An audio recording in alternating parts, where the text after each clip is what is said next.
coming to you with that instant basketball analysis on Analysis Playground on YouTube, exclusively on there forever. And we're gonna talk about how the Minnesota Timberwolves beat the Toronto Raptors 115 to 107. Minnesota did win the season series because they only play them twice each season, and this was the second time they played and they beat them. Minnesota gets their 40th win. They go to 40 and 23 and 22 and 11 at home. The Raptors fall to 35 and 27 and 19 and 11 on the road. Minnesota won the first quarter 31 to 27, lost the second quarter 27 to 24, won the third quarter 35 to 22, lost the fourth quarter 31 to 25, but since they had a lead already, it just dropped them from a double figure lead to a single digit lead. And the Ingram game wasn't what you really needed from him. He went 5 of 16 from the field, missed his only three, even went 4 of 7 from the free throw line. He didn't really have the jump shot on lock in this game, and he needed it to be. He did have some drives and things of that nature. Good game, but not good enough. They needed him to play a little bit better, knock down a couple more shots, but it just didn't happen in this one. He was working for a lot of the baskets he was getting anyway. They didn't make it easy for him.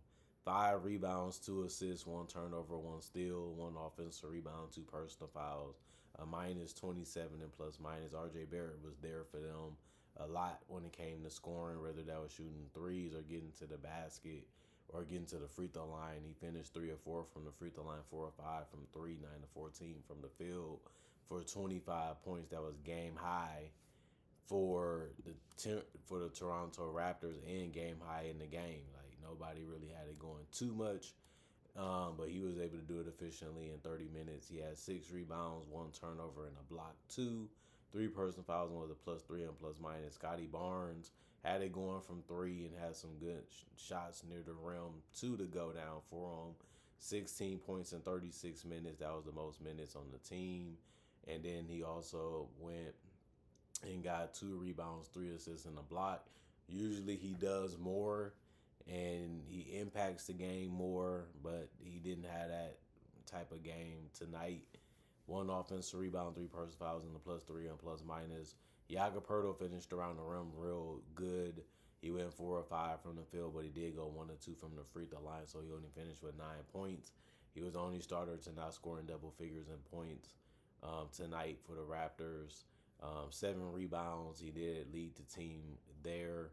4 assists also was decent, and 1 turnover, 2 steals, and a block. Did everything you really could want him to do in this game besides score more points. He did have 3 offensive rebounds, 3 personal fouls, and was a minus 23 and plus minus. Quickly was letting it fly, was pulling it up, and also driving. He had 30 minutes and had 18 points. He went 6 of 10 from the field, 2 of 4 from 3, 4 or 5 from the free throw line. He also had 3 rebounds and 7 assists. The 7 assists ended up being the most on the team. He also had 2 turnovers and a steal, 3 personal fouls, and was a +8 and plus minus. Sandro played 24 minutes. He had 11 points. He was the only guy to score in double figures off the bench for the Raptors. He went 5 of 8 from the field, 1 of 2 from 3, missed his only free throw.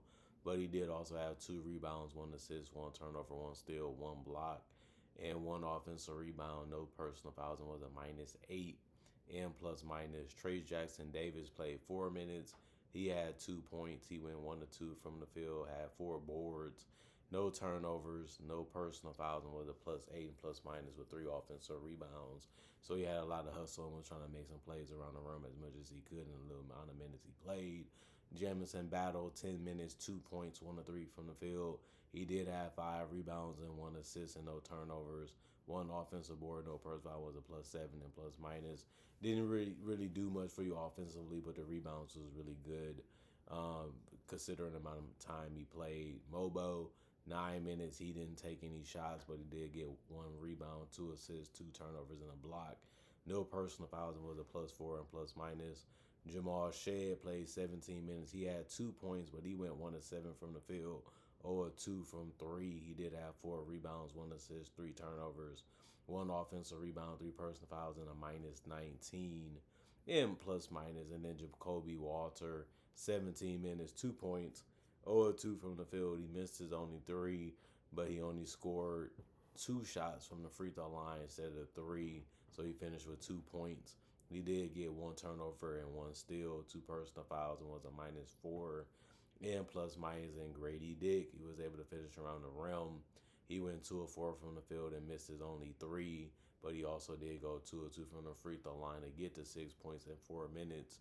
He did have 1 assist, 1 rebound, no turnovers, no personal fouls, and was a +8 and plus minus in the Timberwolves. Julius Randle was doing a good job of getting and ones and finishing around the basket. He did miss all of his threes again. He went 0 of 2 from 3, but he finished 5 of 11 from the field. And he shot 7 of 8 from the free throw line for 17 points. He also grabbed 8 boards, had 4 assists, 2 turnovers, and a steal. He also had 4 personal fouls and was a +9 and plus minus. J.D. McDaniels hit a 3 late. Other than that, he went 1 of 3 from the 3-point line, 3 of 6 from the field, and 1 of 1 from the free throw line for 8 points. He was the only guy to not get in double figures in points for the Timberwolves, but it wasn't really needed in this one since they still won. He did have 2 rebounds, 4 assists, 2 turnovers, and a steal. He also almost fouled out of this one. He didn't play even 30 minutes or even 25 minutes because of the trouble. He did finish as a +2 and plus minus, though. Rudy Gobert was really good in this one, especially finishing around the rim and not turning the ball over, even if he was in the paint, even if it was a lot of guys near him. He was able to secure the ball and finish, and if he didn't do that, he was able to get the ball to somebody else. 18 points, 7 of 8 from the field, 4 of 6 from the free throw line, 12 rebounds. So he had a double-double. He also had 5 assists and 3 blocks, 1 steal and no turnovers. 3 offensive boards, 2 personal fouls, and a +18 and plus minus. He's still playing at a high level. He's still really helping this team a lot on both ends of the court, and you have to love that from him. Dante DiVincenzo, 27 minutes, 16 points, 4 of 7 from the field. He only missed a 2-pointer and 2 threes, and it was good to see that he was able to make basically all his shots tonight. That was great to see. He did go 4 of 4 from the free throw line. He had 5 rebounds, 2 assists, 1 turnover, and 2 steals, 1 personal fouls, and a +16 and plus minus. Anthony Edwards, 34 minutes. He had 22 points. He had a lot of tough shots in this one, but he was able to make them. And he went 8 of 12 from the field, 5 of 8 from 3, 1 of 2 from the free throw line.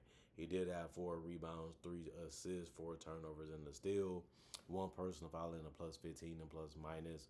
He didn't have to take a lot of shots in this one. He didn't get to the free throw line a lot. He made a good amount of his shots, and he took a decent amount. But you would have thought that he would try to be more dominant in this one. It didn't really need it to be that way for them to be able to win, and that's a good thing for him and his team. Kyle Anderson, 15 minutes, 4 points. He went 2 of 4 from the field. He's still a tough cover, and he's still a good passer. Did some good passes in this game. He finished with 4 assists and no turnovers. He also had 3 rebounds, 3 personal fouls at a -11 and plus minus. Julian Phillips, 3 minutes, 2 points. He also had no turnovers, no personal foul, and was a -8 and plus minus. Behringer played 3 minutes. He had missed his only shot, no turnovers, no 1 steal, no personal fouls, and a -8 and plus minus for him. Naz Reid, 21 minutes. He splashed in the 3, but he finished 1 of 5 from 3, 5 of 12 from the field because he had some good drives and some good finishes. He also went 1 of 2 from the free throw line, so he missed a lot of shots he should have made in this one, but he did get 6 rebounds. That was the most off the bench. He also had 1 assist, 1 turnover, and a block, 2 offensive rebounds, 1 personal foul, and was a +16 and plus minus. Dosunmu, 27 minutes, 13 points for him, 6 of 11 from the field, 1 of 2 from 3, 1 rebound, 1 assist, no turnovers. He did have 3 steals and a block. That was good because that was the most steals on the team. He also had 2 personal fouls and was a +25 and plus minus. I like the way he was driving to the basket and getting out in transition with this team. You know, he can get turnovers. They can get turnovers to happen against teams, and he's athletic and really good in transition and getting to the rim. That he just fits his team real well because he can also shoot from the outside. Jalen Clark, 3 minutes. He missed his only field goal. He had no turnovers. He had 1 personal foul, was a -10 and plus minus. Terrence Shannon Jr., 3 minutes, 0 2 from the field. He missed his only shots. which was all threes. He had one turnover, no personal fouling, was a -10 and plus minus. And Bones Highland, 13 minutes, 3 points for him. He went 1 of 3 from three, 1 of 5 from the field, one turnover, two personal fouls, and a -14 and plus minus. 52% from the field as a team from the Timberwolves, 49 for the Timberwolves. 49 for the Raptors. 42% from three for the Timberwolves. They took 10 more threes than the Raptors did. And they both shot around the same percentage as just the Raptors shot 43%.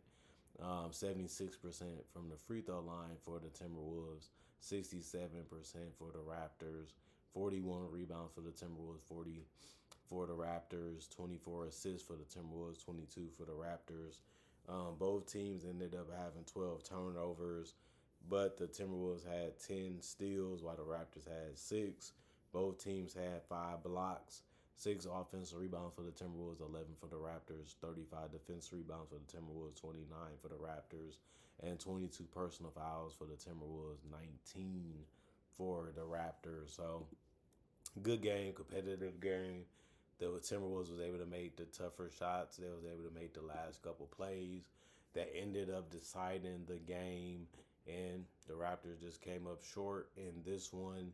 And they got a loss that they probably could have won, but they just couldn't defend it at a high enough level, couldn't make the shots at a good enough level. They kept trying, but just wasn't their night. Just wasn't meant for them to get this one. And the Timberwolves get it done again.